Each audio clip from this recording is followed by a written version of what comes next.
खवय्येमध्ये मात्र तुमचं सारखं सारखं इतर म्हणजे दर वेळेला बनणाऱ्या गोष्टी खाऊन पोट वगैरे बिघडल्याचं काय? नाही, पोट बिघडत नाही, कारण मी ते खातो ना, ऍक्च्युअली खरं जे खातो ना ते गृहिणीने बनवून आणलेलं मी खातो. आणि कुठलीही गृहिणी बनवताना अप्रतिम बनवते, ती स्वतःच्या हाताला तिच्या चव असते आणि घरीच बनवलेलं असतं. जर गिरायकाला आवडलं नाही तर ते उष्ट अन्न आम्ही खातो.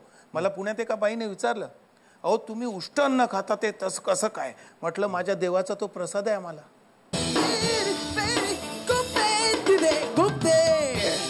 महाराष्ट्राच्या नाट्य क्षेत्रामधल्या एका चविष्ट नावाचं आणि चवीच्या क्षेत्रामधल्या एका नाट्यपूर्ण नावाचं विठ्ठल कामत आणि प्रशांत दामले.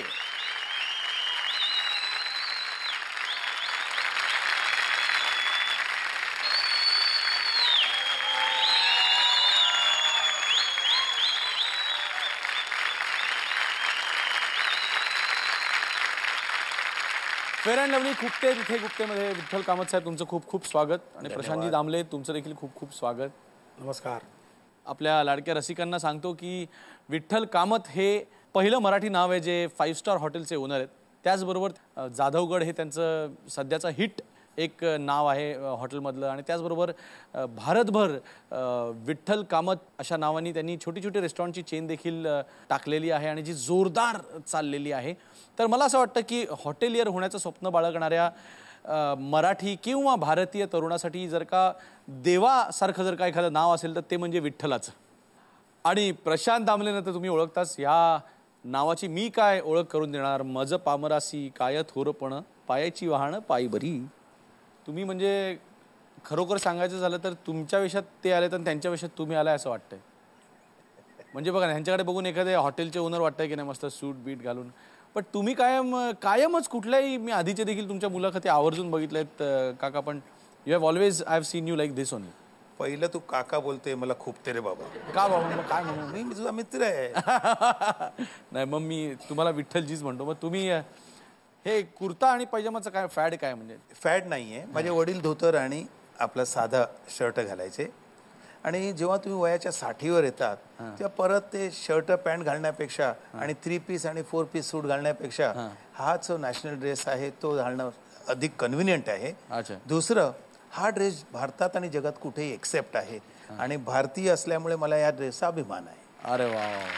मी ऐकलं होतं आणि बघितलंही होतं की ऑर्किड पूर्ण उभं राहिल्यानंतर सुद्धा तुम्ही मरीन लाईन्सहून ऑर्किडला म्हणजे येताना ट्रेननी यायचात आणि ट्रेननी उतरून रिक्षा करून स्वतःच्या 5 स्टार हॉटेलमध्ये यायचात. तर याबद्दल म्हणजे नक्की काय भावना होती त्यावेळी? कालही मी दिल्लीवरून आलो तर रात्री 12:30 वाजता प्लेन घेऊन 2:30ला आलो, कारण ते तिकीट स्वस्त होतं. आज 20,000 रुपये तिकीट देणं माझ्यासाठी आणि तो व्यर्थ खर्च करणं, आणि मी वाय क्लासने आलो. कम्फर्टेबल जेव्हा पाहिजे, माझी एक उशी घेऊन जातो त्यामुळे मला ऑटोमॅटिक फर्स्ट क्लास मिळतो 250 रुपयात आणि ते काय माझ्याबरोबर ती उशी असते. महत्त्वाचं काय साहेब, आपली गरज भागवणं हे महत्त्वाचं आहे, पण त्याच्यानंतर चोचले पुरवणं हे नाही, कारण मी बँकेचे अजूनही पैसे द्यायचे आहेत. जेव्हा तुम्ही कोणाचे देणेकरी असता ते पूर्ण झाल्यावरती आपण आपला स्वतःचा विचार करू शकता. ओरिसामध्ये माझ्या ड्रायव्हरने सांगितलं, साहेब एक्सचेंजर नावाची गाडी घ्या. म्हटलं बाबा कितीला आहे? तो म्हणाला 28 लाख. म्हटलं मला बाबा 3 लाखाची गाडी पुरे, 28 लाखाच्या गाडीचा काही जरूर नाही. आणि खरोखर if you are a brand you don't need a brand to show off. क्या बात आहे, क्या बात. प्रशांतजी, खवय्ये कसं काय चालू? जोरात. बघ ना तब्येत. अरे सॉलिड. म्हणजे मला तर ना कधी कधी असं जाम तुमचा हेवा वाटतो. म्हणजे तुम्ही घरी जेवता का नाही जेवत? 3 दिवस मी बाहेर जेवतो, म्हणजे शूटिंग जे असतं ना ते बाहेर जेवतो, बाकी सगळं घरात असतो. तुमची ओळख आहे ना एकमेकांची? म्हणजे काय, साहेब देतो त्याला मी ओळखतो. साहेबांच्या पावलावर पाव टाकून मी चाललेलो आहे मेहनतीच्या बाबतीत.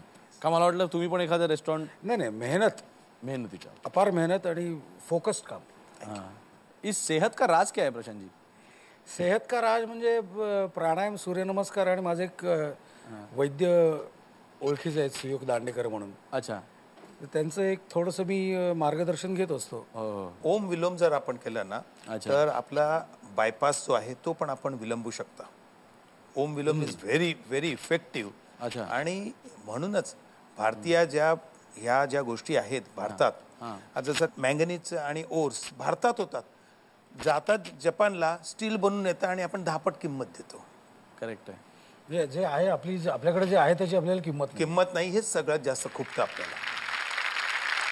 प्रशांतजी, आता आपण तुम्हाला खुपणाऱ्या गोष्टींबद्दल येऊया.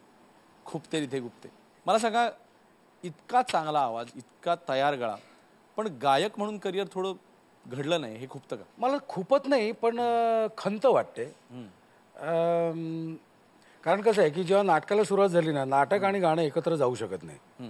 म्हणजे शिकलेला गळा, ॲक्च्युली माझा शिकलेला गळा नाही आहे. जो काही गळा चालू आहे तो नाटकामुळेच चालू आहे. सुंदर चालू आहे आणि फार चांगला चालवतो हे अशोक पत्कींची कृपा आहे आणि माझे मित्र सुधीर बड यांची कृपा आहे. कारण प्रत्येक नाटकात गाणी त्यांनी टाकली आणि सगळ्या लेखकांची कृपा आहे. बरोबर आहे. सगळ्या नाटकात गाणी होती. अशोक पत्कींनी मला, म्हणजे अशोक पत्कींकडे मी 73 गाणी गायलो आहे आजपर्यंत. कुठल्याही कलाकाराने, गायक कलाकाराने गायली एवढी गाणी नसती. एवढी गाणी अशोक पत्कींनी मला दिली. त्यामुळे नाटक आणि गाणं एकत्र जाऊ शकत नाही. कारण नाटकात आवाज आता वापरून वापरून थोडासा बोथट होतो. बरोबर आहे. त्यामुळे ते दोन गोष्टी एकत्र जाऊ शकत नाहीत. त्यामुळे दोन्ही गोष्टी चालू होत्या. जे गाडं पुढे जाईल किंवा जे घोडं पुढे जाईल त्या घोड्यावर बसून पुढे जायचं असं ठरवलं होतं सुरुवातीच्या काळात. करेक्ट. ते हे घोडं पुढे गेलं, त्यामुळे गाण्याचं जे घोडं आहे ते बरोबर धावतंय. नाही, पण जर का आयुष्याची टेप रिवाइंड केली आणि परत प्ले केली जर का, आणि ऑप्शन दिलं की आता परत गाणं सिलेक्ट करायचं का नाटक, तर काय कराल? नाही, आता कसं आहे ते कम्पेअर करू शकत नाही मी. काय नाटक आणि गाणं, आता मला दोन्ही आवडतं. हो. त्यामुळे नाटकात काम केल्यामुळे किंवा नाटकात काम केल्यामुळे माझा आवाज खराब झालेला, अरे अरे अरे उगाच नाटकात काम केलं असं मला चुकूनही वाटणार नाही. कारण मला तिथेही आनंद मिळतो, गाण्यातही आनंद मिळतो. पण रिवाइंड केलं तर मी एकच मागीन की दोन्ही गोष्टी एकत्र कशा चालू राहतील हे बघायचा मी डेफिनेटली प्रयत्न करेन. प्रश्नच नाही. आमच्या कलेमध्ये म्हणजे ज्यावेळेला आपण ह्यांचं नाटक असू दे किंवा आमची गाणी असू दे, तर लोक पावती त्याची घेऊन किंवा न घेऊनच देतात थेट. पण एक तुमच्या हॉटेलमध्ये एक छान सुविधा असते आणि ऑर्किडमध्ये आल्यानंतर कायम ते एक स्लिप सगळ्यात छोटी बिल दिल्यानंतर आणून देतात की तुम्हाला काय खुपलं म्हणणं. ते आमची कल्पना पण आमची त्याच्यावरूनच घेतलेली आहे खरं. पण असावंच. Feedback breakfast for champions. अच्छा. आणि त्यामध्ये मला कधी खूप, जेव्हा लोक खोटं लिहितात किंवा खोटी स्तुती करतात, त्यांनी मनापासून लिहावं आणि जे काही बरं वाटेल प्रशांतने सांगितल्यासारखं, त्यामुळे आपल्याला सुधारायला वाव मिळतो. कारण आपण काही 100% परफेक्ट नसतो आणि त्यांच्या जेवढ्या अपेक्षा तुम्ही पूर्ण करू शकाल तेवढा आपल्याला आनंद द्विगुणित होतो. विठ्ठल कामत हे नाव आता केवळ हॉटेल, म्हणजे मराठी माणसासाठी केवळ हॉटेलियर किंवा असं राहिलेलं नाही, तर एक लेखक, साहित्यिक आणि त्या पलीकडे जाऊन एक विचारवंत म्हणून देखील तुमचं प्रोफाइलिंग सगळीकडे आहे. तर मी पहिल्यांदाच विचार की आजच्या तारखेला समाजामधल्या खुपणाऱ्या गोष्टी तुम्हाला? सगळ्यात महत्त्वाचं म्हणजे मी जगभर फिरत असतो हॉटेलसाठी, पर्यावरणासाठी. मला सगळ्यात खुपणारी गोष्ट तेव्हा म्हणजे भारताला, भारतीयाला आणि भारतीय माणूस, प्रत्येक व्यक्ती स्वतःला कमी लेखते, हे मला फार खुपतं तुमच्या स्वतःच्या आयुष्यातल्या. कारण मी इडली ऑर्किड आणि मी त्या पुस्तकापासून मी सुरू करणार आहे की आता सन्मान नाही, सत्कार नाही, हे कुठेतरी खुपतं का? कधीच नाही. एक गोष्ट खुपते की कुठल्याही घरात भावाभावांची किंवा बहिणी बहिणींची तुलना करता कामा नये. आणि जेव्हा तुलना होते तेव्हा प्रत्येकामध्ये थोडासा मत्सर निर्माण होतो. हा मनुष्य स्वभाव आहे, प्रश्नच नाही. परंतु आज तुम्ही ज्या वयात आहात, म्हणजे आज मी एक, प्रत्येक माणूस एक ट्रान्झिशन त्याच्या विचारांचं होत असतं. अग्रेशन असतं सुरुवातीला, आपण माणूस एक धडाडीनी करायला म्हणून जातो. जसजसं वय वाढत जातं तसं एक सौम्यपणा येतो आणि मग इतर गोष्टींची व्हॅल्यू कळायला लागते. आज तुम्ही जे केलेलं आहे हे तुमचं स्वतःचं आहे. तुमच्या शून्यातनं उभं केलेलं सगळं मोठं विश्व तुम्ही एवढं केलेलं आहे. शून्य नाही, -282 करोड. त्याच्यातनं शून्यात येणं आणि मग पुढे जाणं, हा म्हणजे प्रवास हा चकलीसारखा गोल असतो, सरळ नसतो. पण वडिलांकडनं जे आलं ते मात्र आज तुमच्याकडे नाही. आई वडिलांनी माझ्याकडे दिलं ते कायम माझ्याकडे आहे. वडिलांनी सांगितलं, घामालाच तुझं परफ्यूम समज, आणि तो घाम मी वापरतो परफ्यूम म्हणून जगभर. आणि आईने सांगितलं, काही झालं तरी पोस्टाच्या स्टॅम्प सारखं एकदा एनव्हलप वरती आपलं ऍड्रेस लिहिला आणि पोस्ट स्टॅम्प चिकटवला तर जिथपर्यंत पोहोचणार नाही इस्तीपतळी तिथपर्यंत बाहेर निघायचं नाही. आणि त्या चिकाटीमुळे कुठलीही व्यक्ती इम्पॉसिबलचं पॉसिबल करू शकते. प्रश्न नाही. विठ्ठलजी, तुम्हाला आतापर्यंत मराठी माणसाने तुमचं खूप कौतुक केलेलं आहे. कार्यक्रम असू देत, तुम्हाला दिलेले, प्रेमाने दिलेले पुरस्कार असू देत, खूप खूप कौतुक तुम्हाला मराठी माणसांनी केलेला आहे, भरभरून केलं. परंतु ह्याचा जसा फायदा आहे तसाच तोटाही आहे. म्हणजे अशा प्रकारे मी म्हणतो की जी नॉन महाराष्ट्रीयन हॉटेलियर्सची लॉबी आहे, मग त्यांच्याकडे त्यांना जे इझिली मिळतं, मग ते लोन्स असू देत किंवा इंटरनॅशनल इन्व्हेस्टमेंट्स असू देत, तर ती तुम्हाला नक्कीच त्याच्यासाठी खूप जास्त स्ट्रगल करायला लागतं. मग त्यावेळेला आपण मराठी असल्याचं कुठेतरी वाईट वाटतं का? मला एकच सांगावं असं वाटतं की पूर्वी आपल्याला घाटी म्हणत होते. आज ज्या लोकांची जी अशी मनस्थिती होती की तुम घाटी आहे, तुम क्या कर सकताय, त्या घाटी लोक म्हणणाऱ्यांची 16 हॉटेलचा कन्सल्टंट मीच आहे. त्यामुळे आता 550 हॉटेलपेक्षा जास्त हॉटेलचं कन्सल्टन्सी मी करू शकलो. आणि आज त्यांना म्हणताना सांगतात, अरे मराठी है लेकिन बहुत अलग है. म्हटलं नाही, हर एक मराठी आदमी अलग ही होता है, मेरे जैसा ही होता है. प्रशांतजी, एक आर्टिस्ट म्हणून चांगल्या वेगवेगळ्या विविध प्रकारच्या भूमिका करायचं राहून गेलं हे खूपतं का कुठेतरी? नाही, खरं सांगू का, विनोदात सुद्धा अनेक प्रकारचे विनोद असतात. बरं. म्हणजे अजून माझे काही विनोदाचे काही फ्लेवर्स करायचे शिल्लक आहेत. अच्छा. 8-10 प्रकार आहेत विनोदाचे. त्यातले एक 3-4 माझे आत्तापर्यंत झालेले आहेत किंवा 5-6 झालेत असं समज. बरं. अजून 3-4 प्रकार शिल्लक आहेत. ते झाल्यानंतर मी करणार ते. अतिशय चविष्ट गप्पा रंगलेल्या आहे. विठ्ठलजी, तुम्ही किचनमध्ये असता का नाही ऑर्किडच्या कधी? खरं मी किचनमध्ये नसतो, पण किचनमधूनच माझा प्रवास सुरू होतो. माझ्या वडिलांची सवय होती की रेस्टॉरंटला आले तर पहिलं टॉयलेटला जायचं आणि बघायचं टॉयलेट स्वच्छ आहे की नाही उपाहारगृहाचं. करेक्ट. मी तीच पद्धत, आधी टॉयलेटला जातो, किचनमध्ये येतो आणि मग बाहेर जेवण ठेवलंय ते बघतो. कारण जेवण हे डोळ्याने खाल्लं जातं, जिभेने कधी खाल्लं जात नाही. तुम्ही इतक्या ठिकाणी आता जात असाल प्रत्येक, आणि तुम्हाला दररोज मला वाटतं तुम्ही थोडं टेस्ट करून बरोबर जेवण आहे की नाही हे देखील चेक करत असाल. खरं तसं करावं लागत नाही, फीडबॅक फॉर्म असतो. अच्छा. आणि आमच्याकडे त्यासाठी मिस्ट्री गेस्ट नावाचा ठेवला असतो. अच्छा. तो मिस्ट्री गेस्ट कोण आहे आम्हाला किंवा मॅनेजमेंटला माहिती नसतं. प्रत्येक आठवड्यात 2दा मिस्ट्री गेस्ट जाऊन हॉटेलला बघून येतो आणि त्याबद्दल त्याला पैसे दिले जातात आणि त्या मिस्ट्री गेस्टवर आणि एक गेस्ट असतो. अच्छा. नाही तर मला सारखं वाटायचं की तुम्ही जर का इतके पदार्थ दररोज खाऊन टेस्ट करून बघायचं तर तुमचं पोट कसं बिघडत नाही. माझा नाही, कामतमध्ये खाल्ल्यावर कधीच नाही, ऑर्किडला खाल्ल्यावर तर कधीच नाही बिघडणार.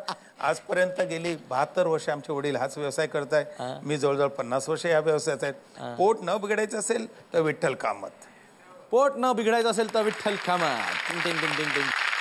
माझ्या वडिलांना कधीही गिरायकाने जर उष्ट अन्न टाकलं अर्ध किंवा जास्त तर किचनमध्ये येताना खाऊन बघायचे. तो स्वभाव मी माझ्या मुलांमध्ये आहे की जर गिरायकाला आवडलं नाही तर ते उष्ट अन्न आम्ही खातो. मला पुण्यात एका बाईने विचारलं, अहो तुम्ही उष्ट अन्न खाता ते तसं कसं काय? म्हटलं माझ्या देवाचा तो प्रसाद आहे आम्हाला, आणि ते महत्वाचं असतं. मला याच्या देवाचा तो प्रसाद आहे. नाही तर मग खवय्येमध्ये मात्र तुमचं सारखं इतर म्हणजे दर वेळेला बनणाऱ्या गोष्टी खाऊन पोट वगैरे बिघडल्याचं काय? नाही, पोट बिघडत नाही, कारण मी ते खातो ना, ऍक्च्युअली खरं जे खातो ना ते गृहिणीने बनवून आणलेलं मी खातो. आणि कुठलीही गृहिणी बनवताना अप्रतिम बनवते, स्वतःच्या हाताला तिच्या चव असते आणि घरीच बनवलेलं असतं. तिथे जे बनवलेलं असतं ना ते आम्ही खातो नाही अशातला भाग नाही, कारण ते सगळं चांगलं असतं. पण मी प्रत्यक्ष जे खातो ते गृहिणीने बनवलेलं खातं. त्यामुळे सगळ्या गृहिणींच्या कृपेने आशीर्वादाने माझी तब्येत उत्तम आहे, अजूनही काही झालेलं नाही. विठ्ठलजी एक फार मोठे कलाकार पण आहेत. म्हणजे त्यांना काय काय कला येतात. म्हणजे खवय्येगिरीची एक कला आहे, मग बनवण्याची एक कला आहे, त्याशिवाय गाणं आम्हाला बनवणं, जेवण लोकांना नाही. हे असं बोलण्याची कला आहे. शेरो शायरीचे भयंकर शौक आहे तुम्हाला. एखादा शेर, एक शेर सांगा ना. आग लगी है इस घर में अब बचा ही क्या है. आग लगी है इस घर में अब बचा ही क्या है. माशाअल्लाह. और यदि बच गया मैं तो समझ लो जला ही क्या है. क्या बात है. अपनी कोशिशों का नतीजा है मुकद्दर अपना. अपनी कोशिशों का नतीजा है मुकद्दर अपना, वरना इन हाथों की लकीरों में रखा ही क्या है. क्या बात है, क्या बात है. असेच तुमचे शेर आणि हे विचारच सगळे तुमचे असे डायनॅमिक आहे ना. अरे जेव्हा मनुष्य दुःखात असतो तेव्हा त्याने म्हटलं पाहिजे, कोई न मिला ऐसा जिस पर दुनिया लुटा देते. कोई न मिला ऐसा जिस पर दुनिया लुटा देते. हर एक ने की बेवफाई किस किस को सजा देते. क्या बात है. दिल का गम दिल का गम दिल ही में छुपा के रखा, अगर बया करते तो खुदा को भी रुला देते. क्या बात आहे, क्या बात आहे, क्या बात आहे. तुम्ही ज्या प्रकारे सगळं घडवलं ना, तर तो जो तिसरा शेर आहे जो जगात सगळीकडे प्रसिद्ध आहे की खुद ही को कर बुलंद इतना कि हर तकदीर से पहले खुदा बंदे से खुद पूछे की बता तेरी रजा क्या है. तर त्याची आठवण येते मला अगदी. नाही, त्याच्यावरती जाधवगड झाल्यावरती शरद पवार साहेबांनी विचारले अरे आणि पुढे काय. तर मी म्हटलं, खरोखर त्यांना अभिमान वाटला आणि आनंद वाटला बघितल्यावर, जिंदगी की असली उड़ान अभी बाकी है, जिंदगी के कई इम्तिहान अभी बाकी है, अभी तो कर ली बस मुट्ठी भर जमीन, सारा आसमान अभी बाकी है. प्रशांत, आता आजच्या कॉमेडी नटांकडे आल्यानंतर आजचं काय वाटतं एकंदरीत सिनारिओ बघून? एनर्जी खूप आहे, प्रचंड एनर्जी आहे, प्रचंड ऊर्जा आहे. रंगभूमीवर काम करण्यासाठी किंवा नाटकात काम करण्यासाठी जे मेन गोष्ट आहे, जी संहिता, नाट्य संहिता, ती आज वीक पडते आहे. पाया जर उत्तम नसेल तर ती इमारत कधीही कोसळू शकते. तसंच नाटकाचं आहे, तुमचा पाया हा, आमचा नाट्य संहिता हा पाया आहे, स्क्रिप्ट. म्हणून परत जुने नाटकांचे स्क्रिप्ट आज येण्याचं कारण तेच आहे. बरं, मला एक सांगा, तुमचं बऱ्याच राजकारण्यांशी तुमचं चांगलं एकदम जमलेलं असतं म्हणजे, आणि सर्व पक्षात तुमचा वावर असतो म्हणजे. तर हे म्हणजे नुसतं याच्यामध्ये इंटरेस्ट आहे, मैत्री आहे का इन्व्हेस्टमेंट्स पण आहेत? फार चांगला प्रश्न विचारला. माझा पक्ष मित्र पक्ष हा माझा मित्र. राजकारणी जे माझ्याबरोबर असतात ते त्यांचा मनाचा एक जे काही अडचण किंवा जे काही मनाचा विरंगुळा म्हणून मला भेटतात, त्याच्यानंतर कधीच भेटत नाही. आणि मला जर बँका इन्व्हेस्टमेंट करायला देत असतील तर तुला जी कोणी काही इन्व्हेस्टमेंटची कल्पना दिली आहे ती त्यांनी घ्यायला हरकत नाही. बँका पाहिजे तेवढ्या पैसे येतात, तुम्हाला कशाला कोणाकडे जायला पाहिजे. If you have credibility the bank will follow you. You don't have to follow the bank. Correct. People who have no credibility, they will go where there are no bank, but there are bankers, and those bankers are invisible banker. माझा visible banker आहे. मी कधी कोणी माझ्याकडे कुठलाही राजकारणी आजपर्यंत कुठल्याही फुकट याची अपेक्षा केली नाही. त्यांना मनापासून वाटतं की विठ्ठल कामत बरोबर बसावा, शेर शायरी, गप्पा आणि कोई लौटा दे मेरे बीते हुए दिन, त्यासाठी माझ्याकडे येतात.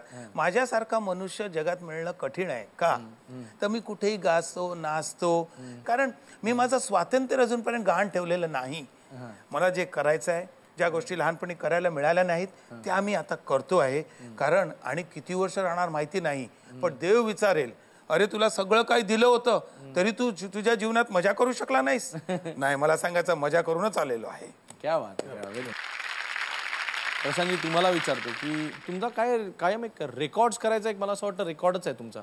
काय वेगवेगळ्या प्रकारचे रेकॉर्ड्स करतात, आता काय काय रेकॉर्ड झालेत आणि काय काय रेकॉर्ड बाकी आहेत? रेकॉर्ड झालेले साधारण असे आहेत की एका दिवसात 4 प्रयोग, एका दिवसात 5 प्रयोग, एका वर्षात 452 प्रयोग, एका वर्षात 469 प्रयोग. आणि आता संपूर्ण माझं जे करिअर आहे त्या करिअरचे जवळजवळ 9436 प्रयोग झालेले आहेत. 9436. ओव्हरऑल मग आज तुम्ही इतके सगळे प्रयोग केल्यानंतर आजच्या नाट्यसृष्टीबद्दल तुमचं काय मत आहे ओव्हरऑल? म्हणजे आणि आता जे नाटकं म्हणजे एकंदरीत नाराजीच्या सूरचं तुम्ही लावलाय, मग काय नवीन नाटकं करायचीच नाही का? सगळ्यांनी जुनी नाटकंच करायची का परत परत? नाही, असं थोडीशी मेहनत घ्यायला पाहिजे. सर्व रंगकर्मींनी जेवढ्या बाजू आहेत, म्हणजे रायटर, डिरेक्टर, प्रोड्युसर, ॲक्टर, तुमचे साऊंडवाले जे आहेत, म्हणजे म्युझिक डायरेक्टर, या सगळ्यांनी एकत्र येऊन ती मेहनत घ्यायला पाहिजे. आज आमच्या रंगकर्मींनी बसून व्हिज्युअलाइज करायला पाहिजे की नाटक कसं असायला पाहिजे. दुसरी महत्त्वाची गोष्ट, नाटकांची संख्या कमी व्हायला पाहिजे. कारण आता मागच्या वर्षी 52 नाटकं आली. तुम्ही लोकांना एवढा चॉईस दिलात, एवढा चॉईस दिला. आणि गंमत कशी आहे की आज यंग जनरेशन चुकून समजा एखाद्या नाटकाला आली, 200 मुलं समजा एखाद्या नाटकाला आली, आणि ते आमच्या दुर्दैवानं ते नाटक अप टू मार्क नसेल तर ती 200 मुलं तुटली ना कायमची. आता ही 200 मुलं बाहेर जाऊन अजून 200 सांगले हे बेकार नाटक आहे आणि नाटकच बेकार असतं बघायला. म्हणजे 400 मुलं झाली, ही संख्या वाढत जाते. त्यामुळे कमी नाट्य प्रशांत, त्यामुळे काय होतं, मुलं म्हणतात आम्हाला नाटक बघायला आवडत नाही. खरं दर्जेदार नाटकं जी आहेत ती येत नाही. पण कोणी ठरवायचं की कमी कशी करायची नाटकं? तुमचीच तर 3 नाटक आहेत. निर्माता सांगणे ठरवायचं. माझं 5 डिसेंबर 1992 आलेला गेला माझा कोणीकडे. मुळात हे नाटक इतके वर्ष चाललं याचाच अर्थ नाटक बरं आहे. त्या नाटकाचे 1500 प्रयोग झाले जवळपास. एका लग्नाची गोष्ट 1998 साली आलेलं आहे. आता 2010 म्हणजे ते 12-13 वर्ष झाली. त्याचेही 1500 प्रयोग झाले. 1997 साली 4 दिवस प्रेमाचे आले, त्याचेही 1200 प्रयोग झाले. मोरूची मावशी 1985 साली त्याचे जवळ 3000 प्रयोग झाले. जी नाटकं चांगली असतात, जी लोकांना आवडतात ते नाटक चांगलं. त्यामुळे नाटकाची संख्या कमी आणि उत्तम प्रोडक्शन्स. बरोबर. असं जर झालं ना तर ते जास्त चांगलं. विठ्ठलजी, तुमच्या एवढ्या सगळ्या टाईट शेड्यूलमधनं तुम्हाला स्वतःसाठी वेळ मिळतो का आणि कसं काढता? पुष्कळ वेळ मिळतो.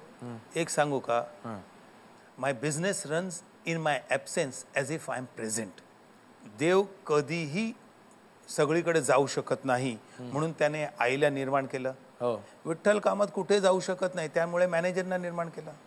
मग फावल्या वेळात हे पुस्तक लिहिणं ही गोष्ट एक आहे बाजूला. हो, नवीन माझं पुस्तक येतं आता. कुठलं पुस्तक येतं? कल्पक अधिक वात्रट बरोबर मी. काय नाव आहे, जोरदार.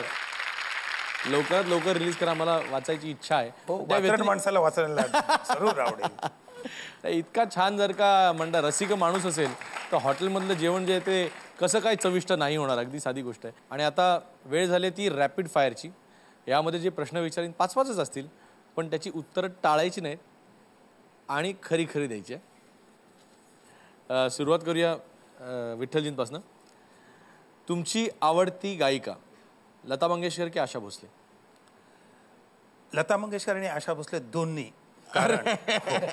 कारण काही गाणी जी आशा भोसले जी गाऊ शकतात त्या लता मंगेशकर गाऊ शकत नाहीत, आणि ज्या लता मंगेशकर गातात त्या आशा भोसले गाऊ शकत नाहीत. तुमचं आवडतं हॉटेल ऑर्किड की सन्मान? आवडतं हॉटेल ऑर्किड. कारण नॉर्मली एखाद्या हॉटेलसाठी कुठल्याहीसाठी तुम्ही ब्लड आणि स्वेट ह्या 2 गोष्टी देता, पण ऑर्किडसाठी मला ब्लड, स्वेट आणि टीयर्स पण द्यावे लागले. तुमचा आवडता वक्ता बाळासाहेब ठाकरे की शरद पवार? माझे खरं ज्यांच्यापासून मी शिकलो ते प्रल्हाद केशव अत्रे. ते आवडते वक्ते आणि हे आदरणीय व्यक्ती आहेत आणि आवडतेच आहे. तुमचा आवडता ब्रेकफास्ट इडली सांबार की कांदे पोहे? कांदे पोहे. दही त्याच्याबरोबर पाहिजे. दही ना? हो, अदमोर दही. तुमचा आवडता क्रिकेटर सचिन तेंडुलकर की सुनील गावस्कर? सुनील गावस्कर. सुनील गावस्कर. प्रशांतजी, आवडतं हॉटेल गोवा पोर्तुगीजच्या की ऑर्किड? डेफिनेटली ऑर्किड, कारण मी गोवा पोर्तुगीजला गेलोच नाही अजून. सह अभिनेत्री वंदना गुप्ते की कविता लाड? कविता लाड. आवडतं नाटक गेला माधव का एका लग्नाची गोष्ट? गेला माधव.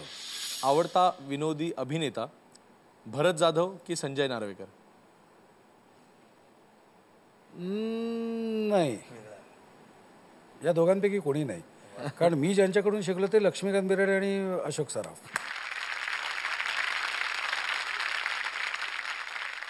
चांगलं नाटक काटकोन त्रिकोण की सूर्याची पिल्ले? सूर्याची पिल्ले. स्पष्ट, खणखणीत आणि खरी उत्तरं दिल्याबद्दल अभिनंदन. म्हणजे आम्ही दोघे पॉलिटिक्स मध्ये जाणार नाही, तुझं पटलं आता तुला? अरे नाही, तुम्ही पॉलिटिक्स मध्ये स्पष्ट बोलून चालतच नाही.